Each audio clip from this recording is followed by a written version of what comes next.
A lot of it is also a failure of imagination. It's very hard for people to get their heads around the idea that essentially the easiest way for them to have a huge impact on greenhouse gas emissions is simply to eliminate meat from their diets, which is completely non-essential.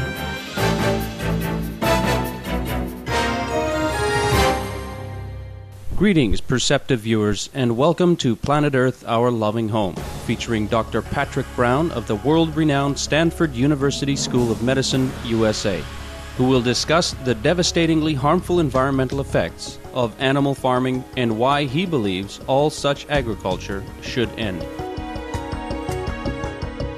Dr. Brown, a vegan, is a leading scientist in the area of genomics, or the study of genomes, and is recognized as one of the top biochemists in the U.S.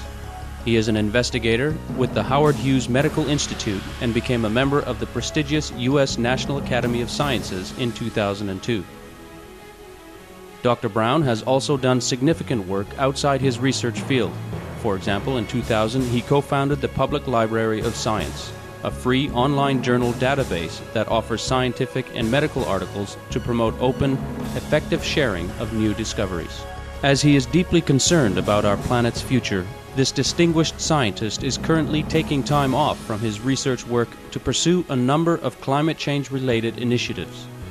Among other endeavors, he is currently promoting the production of animal product substitutes so consumers will switch to eco-friendly ways of eating and organizing a broad-based scientific study to demonstrate the many ways humanity can immensely benefit from a global shift to a plant-based diet. Animal farming, it is by far the most environmentally destructive activity that humans are engaged in. 30% of the dry surface area of the planet right now is devoted to animal farming, either grazing or raising crops to feed animals. And 20% of the biomass of the planet is animals that are being raised for food.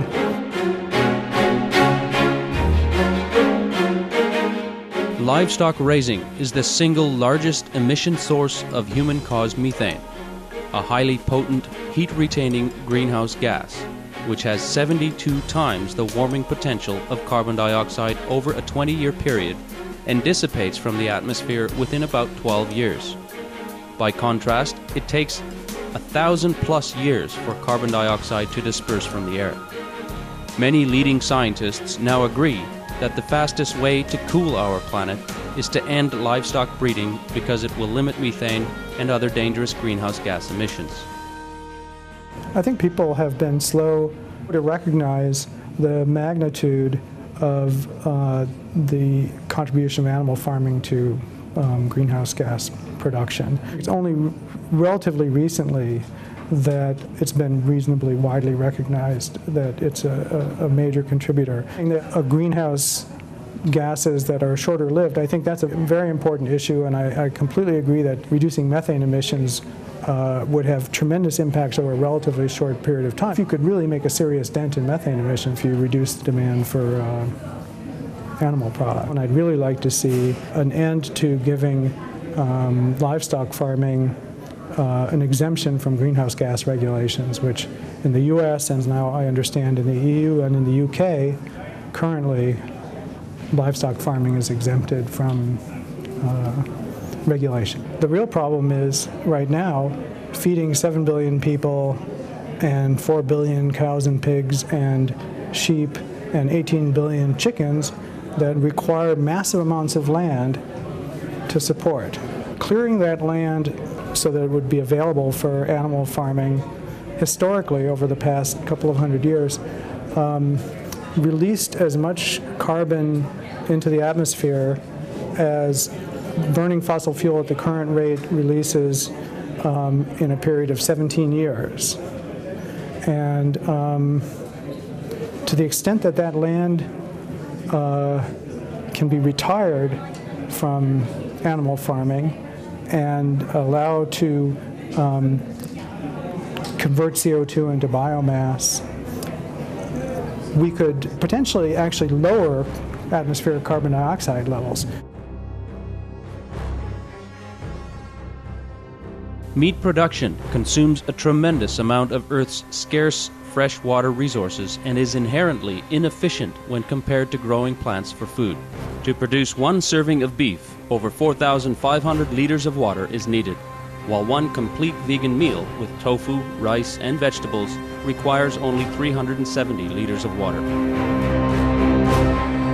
I've actually done one calculation just in California, because water is often an issue in California. So I looked at what would be the effect on the cost of meat and dairy products produced in California if everybody had to take the total cost of water in California and everybody was paying the same price per gallon for it, okay? Right now, agriculture is paying a tiny fraction of what household users are paying. If they basically made it all even, it would increase the cost of meat and dairy products produced in California by 50%. Which would, I think, have a huge impact on consumption. My guess is probably it would make beef and dairy farming in California unprofitable, and it would just come to a complete halt. So I would love to see the subsidies stopped. It would have a huge impact on the costs, and it might be actually a way of dealing with the taxation issue. For example, if you said you have to pay more for water and land use, that's an interesting idea.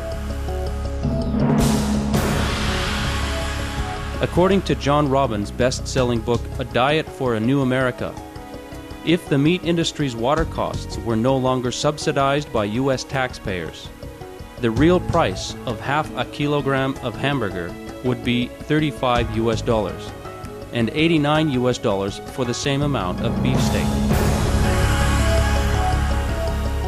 We're subsidizing the eventual cost of all the environmental damage that they're doing.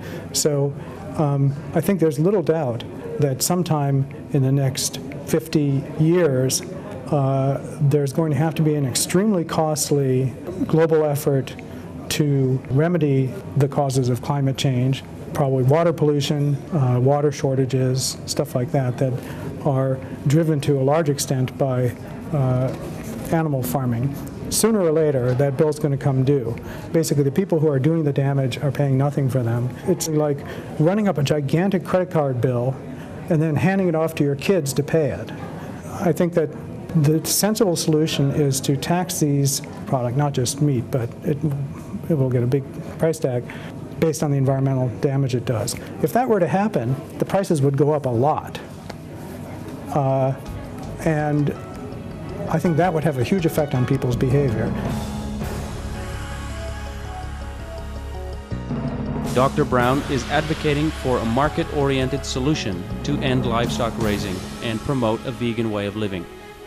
He believes that consumers will stop purchasing animal products when there are many animal-free, meat-like substitutes available at a cheaper price.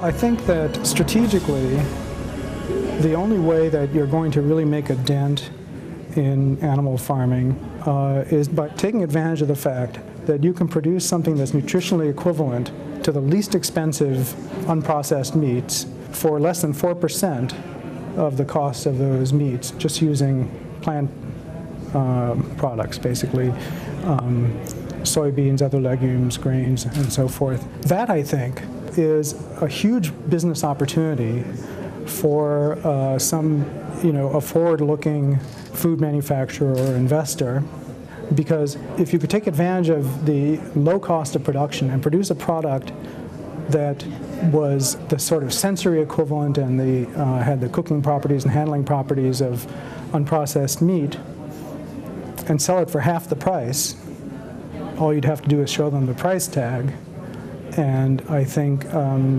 there would be a strong incentive for people to change their behavior. People's food purchasing is very price sensitive.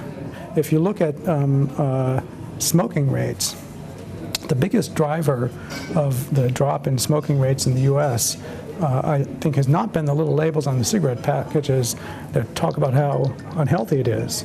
It's a little label that says how much it costs.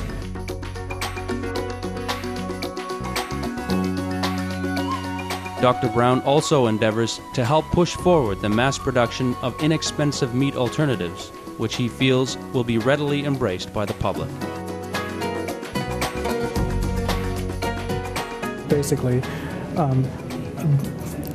a significant fraction of my effort right now is actually trying to organize funding and a strategic plan for large-scale manufacturing of meat analogs to be sold to the mainstream consumer on the basis of lower price and equivalent quality. People who don't care about their health, they might just say, I could buy a pound of ground beef for $1.50, or I could buy this stuff that everybody tells me tastes the same, it looks the same, handles the same, and so forth, but costs half the price. Well, I've just started over the past month or so seriously talking to people who are venture capitalists and investors and about what I think is a tremendous investment opportunity, because if you can make a product that you can market to the mainstream consumer and could take some share of the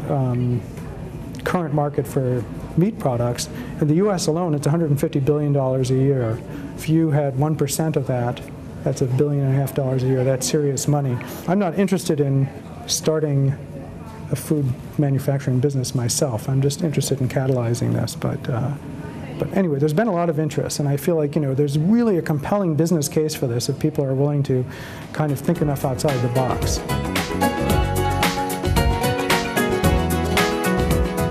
Dr. Brown also has plans to form a research group as part of his efforts to change government policies which currently support and encourage animal farming. The other thing I'm doing is I'm actually trying to organize a scientific study to just look objectively, to have basically the world's experts on all these issues do a systematic study that compares the economic, environmental, food security, and public health costs and benefits if the developed world were to switch entirely to a plant-based diet or to various partial degrees. I just want it to be done rigorously and scientifically, but from everything I know, I think the answer is going to be it's a huge win in all those dimensions to make this transition away from animal-based foods. And if this study is done, which I'm trying to organize it as part of a group, National Research Council in the U.S., by a really authoritative group, I think it will have a small but significant impact on some public policy decisions.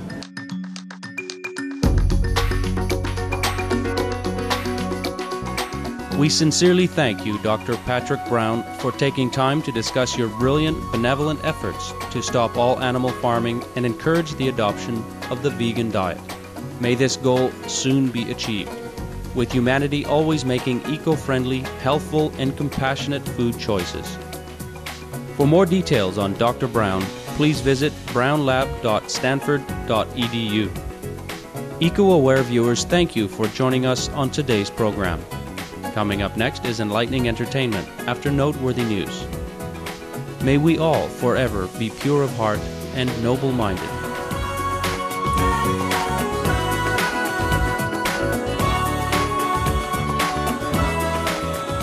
For more details, please visit www.suprememastertv.com/PE